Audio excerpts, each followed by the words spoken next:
તો વડોદરામાં માઝાના પીણામાંથી જીવાત નીકળતા હડકંપ મચી ગઈ. બાળક પીણું પીતું હતું એ જ દરમિયાન જીવાત નીકળી હોવાનો છે આરોપ. પરિવાર માઝાનું ટ્રેટા પેક લઈને એસએસજી હોસ્પિટલ પહોંચ્યા. ડોક્ટરની હાજરીમાં પેકેટ ખોલતા અંદરથી જીવાત નીકળ્યાનો દાવો. પીણામાં જીવાત નીકળતા બાળકને સારવાર આપવી પડી. ઘટનાને પગલે પરિવાર અને હોસ્પિટલ સ્ટાફમાં ચકચાર.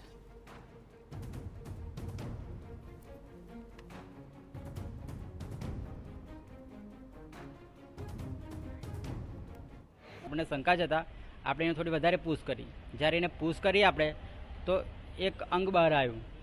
અંગ બહાર આવતા અમે ચિંતામાં આવ્યા અને એ ફ્રૂટી લઈ અને તાત્કાલિક ધોરણે અમે એસએસજી હોસ્પિટલમાં આવ્યા અને ત્યાં પછી ડૉક્ટર સાહેબે ફ્રૂટી ખોલાવડાવી કે ભાઈ અમે જોવો તમે શું છે.